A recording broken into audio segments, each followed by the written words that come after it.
লক্ষ্য একটাই রাখো যে আমরা এর শেষ দেখে থাকবো এই পশ্চিমবাংলায়। যতদিন এইভাবে অন্যায় এইভাবে অত্যাচার চলে যাবে ততদিন আমরা প্রতিবাদ করি। সে যদি আমার দল হোক, এটারই তার এক্সাম্পল। আমরাও মাধ্যমিক পরীক্ষা চলাকালীন আমরাও প্রোগ্রাম নিয়েছি, মাইক বাজিয়ে নয় কিন্তু। এই যে আজকে যে এসছে জনসংযোগে নওশাদ সিদ্দিকী, আমরা এর আগে যে প্রোগ্রামগুলো জনসংযোগেই করেছি মাইক কিন্তু বাজিয়ে।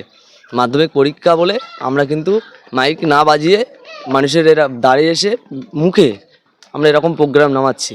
তৃণমূল কংগ্রেসটা এমন একটা জায়গায় এমন একটা কালচার আজকে এই পশ্চিমবাংলার বুকে নামিয়েছে, মানে কোনো কিছু ওদের কাছে দেখেছেন তো।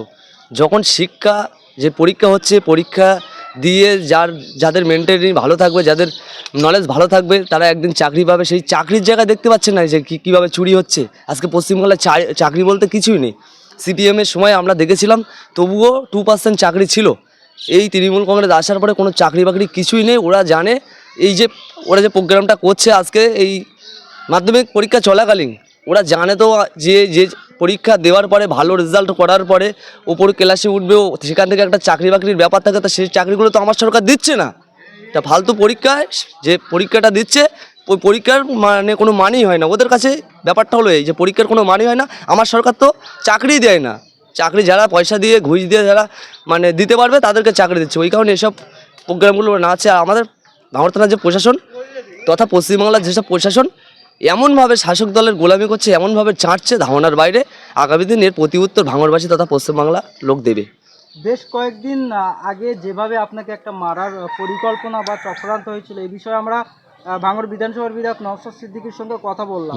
ইতিমধ্যেই এখানে একটা প্রশ্ন জাগছে যে তাহলে ভাঙড়ে এত থানা বাড়িয়ে যেভাবে দুষ্কৃতীদের দাবি দিন দুপুরে প্রশাসন এখনো পর্যন্ত। দেখুন, ভাঙড়ে থানা অ্যাকচুয়ালি বাড়িয়েছে একটাই কারণে, আইএসএফের কারণে। ভাঙড়ে থানা বাড়ানোর অন্য কোনো এক্সাম্পল ছিল না।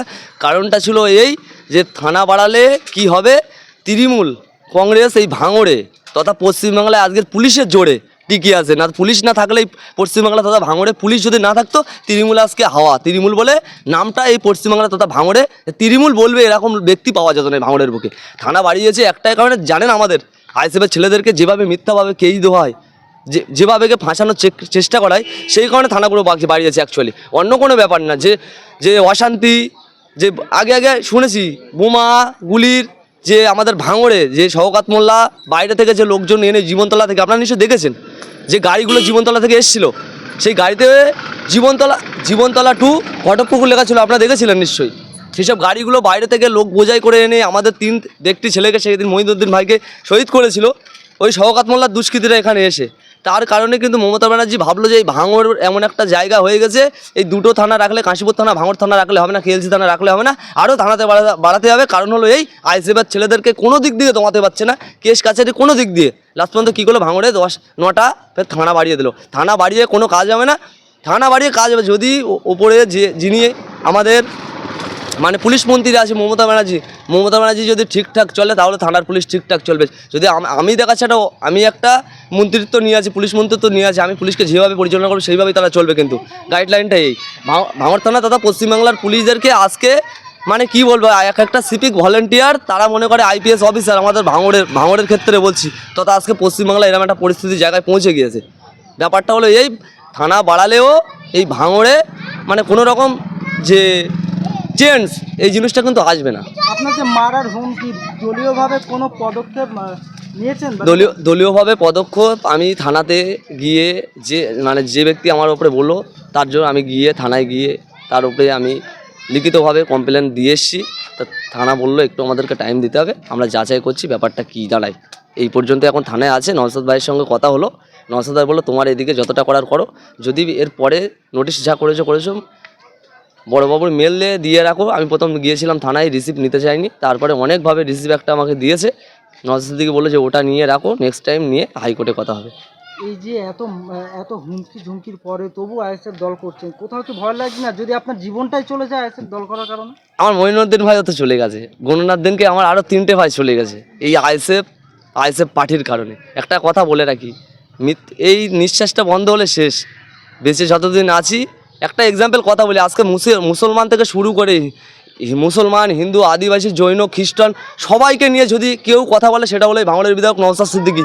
আর কেউ কথা বলে না, সেটা বুকটুকে আমরাও বলি, তৃণমূল যারা করে তারাও বলে, বিজেপি যারা করে তারাও বলে, সিপিএম যারা করে, মানে যতটা বাংলায় পশ্চিমবাংলার বুকে দল আছে সবাই বুকটুকে বলে নওশাদ সিদ্দিকী সবার হয়ে কথা বলে, একটাই বিধায়ক। সেই কারণে যতদিন এই শরীরে এক বিন্দু রক্ত থাকবে ততদিন এই আইএসএফ করে যাব। মানে কেউ ভয় দেখিয়ে হোক আর যেভাবে হোক কেউ দমাতে পারবে না, একমাত্র ওপর আল্লাহ ছাড়া কেউ আমাকে দমাতে পারবে না। এইভাবে চালিয়ে যাবো যতদিন থাকবো। যেভাবে দিন দিন আপনার ফ্যান ফলোয়ার বাড়ছে তাদের উদ্দেশ্যে কি বলবেন যারা এখনো ভয় করছে? দেখুন, ভয় পাওয়ার কোনো জায়গা নেই। আগামী দিনের পিছনে একটু পিছনে চলে যাবো না, একটু পিছনে গেলে অনেক কিছু দেখতে পাবে। যারা আজকে একটু পিছনে গেলে এই যা শাসক দলও আছে, আপনারা ভাববেন না যে শাসক দলটা এমনিভাবে টুক করে উঠে এসছে, এরাও নিশ্চয়ই অনেক কষ্ট করে এই জায়গায় পেয়েছে। ভয় পাওয়ার কোনো জায়গা নেই। ভয়টা আমি করব কাকে দেখে? যারা এখনও ভয় পেয়েছে তাদের উদ্দেশ্যে বলি, যিনি আমাদের সৃষ্টি করেছে তানাকে ভালোভাবে ভাই ভাই আপনারা কেউ ভয় করেন? তাহলে এই যারাই তানারই সৃষ্টি, এরা পৃথিবীতে এসছে, এদের কেন ভয় করার দরকার আছে?